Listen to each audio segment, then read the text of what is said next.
En el nombre del Padre, y del Hijo, y del Espíritu Santo. Amén. Señor Dios eterno, alegres te cantamos, a ti nuestra alabanza, a ti, Padre del cielo, te aclama la creación. Postrados ante ti los ángeles te adoran y cantan sin cesar. Santo, santo, santo es el Señor Dios del universo. Llenos están el cielo y la tierra de tu gloria. A ti, Señor, te alaba el coro celestial de los apóstoles. La multitud de los profetas te enaltece, y el ejército glorioso de los mártires te aclama. A ti la Iglesia Santa por todos los confines extendida, con júbilo te adora y canta tu grandeza.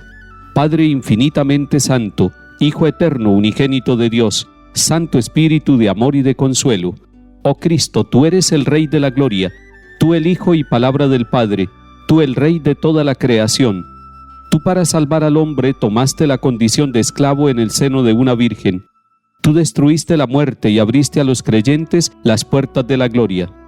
Tú vives ahora inmortal y glorioso en el reino del Padre.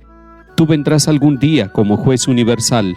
Muéstrate pues amigo y defensor de los hombres que salvaste, y recíbelos por siempre allá en tu reino con tus santos y elegidos. Salva a tu pueblo, Señor, y bendice a tu heredad. Sé su pastor y guíalos por siempre. Día tras día te bendeciremos, y alabaremos tu nombre por siempre jamás. Dígnate, Señor, guardarnos de pecado en este día. Ten piedad de nosotros, Señor, ten piedad de nosotros. Que tu misericordia, Señor, venga sobre nosotros como lo esperamos de ti. A ti, Señor, me acojo, no quede yo nunca defraudado. Lectura de la carta del apóstol San Pablo a los Efesios, capítulo 4. Hermanos, yo el prisionero por el Señor, les ruego que anden como pide la vocación a la que han sido convocados. Sean siempre humildes y amables, sean comprensivos, sobrellévense mutuamente con amor, esfuércense en mantener la unidad del Espíritu con el vínculo de la paz. Un solo cuerpo y un solo Espíritu, como una sola es la esperanza de la vocación a la que han sido convocados. Un Señor, una fe, un bautismo, un Dios, Padre de todo, que lo trasciende todo, lo penetra todo y lo invade todo. Palabra de Dios. Te alabamos, Señor.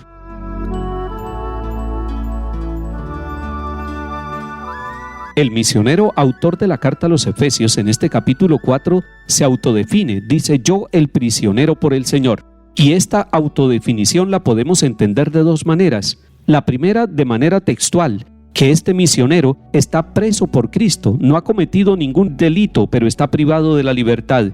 Está en una cárcel por Cristo, por ser seguidor del Señor, por ser su ministro y por anunciarlo a todas las personas. Se ha vuelto incómodo y posiblemente por eso ha sido llevado a la cárcel. Esa sería la primera interpretación de la frase inicial del capítulo 4 de los Efesios: yo el prisionero por el Señor. Pero también pudiera entenderse de una manera mística, espiritual.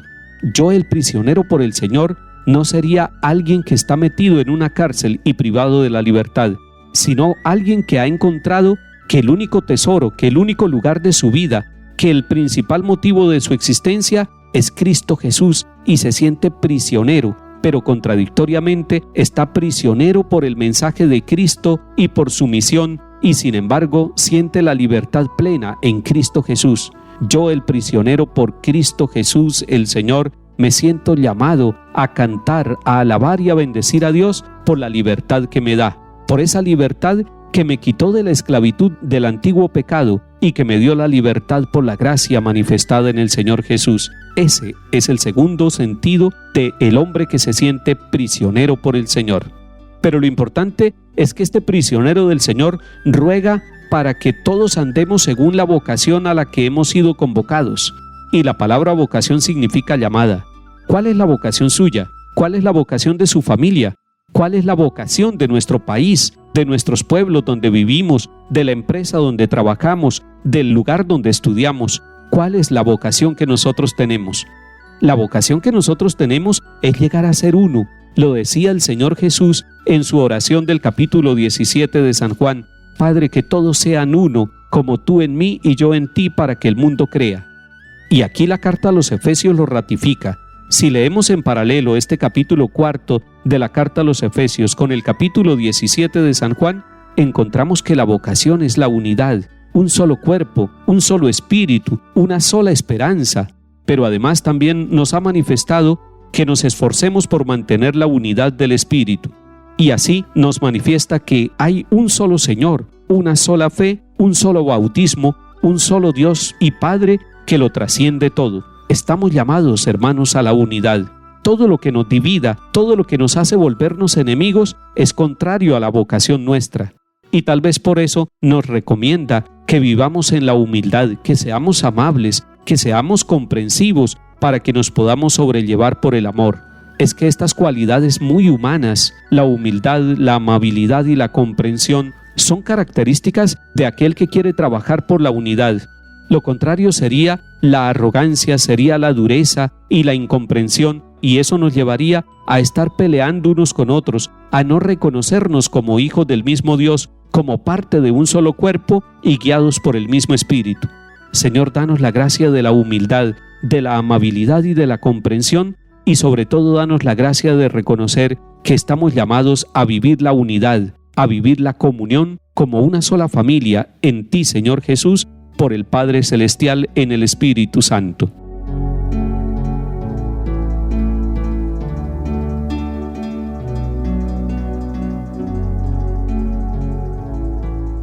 Salmo 23. Del Señor es la tierra y cuanto la llena, el orbe y todos sus habitantes. Él la fundó sobre los mares, Él la afianzó sobre los ríos. ¿Quién puede subir al monte del Señor? ¿Quién puede estar en el recinto sacro? El hombre de manos inocentes y puro corazón, que no confía en los ídolos, ese recibirá la bendición del Señor. Le hará justicia el Dios de salvación. Este es el grupo que busca al Señor, que viene a tu presencia, Dios de Jacob.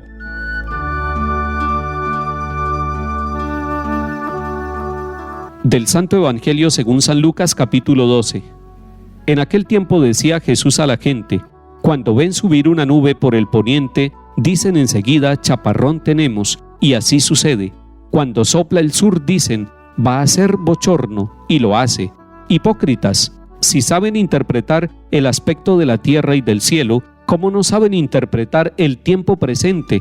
¿Cómo no saben juzgar ustedes mismos lo que se debe hacer? Cuando te diriges al tribunal con el que te pone pleito, haz lo posible por llegar a un acuerdo con él mientras vas de camino. No sea que te arrastre ante el juez y el juez te entregue al guardia y el guardia te mete en la cárcel. Te digo que no saldrás de allí hasta que no pagues el último céntimo. Palabra del Señor. Gloria a ti, Señor Jesús.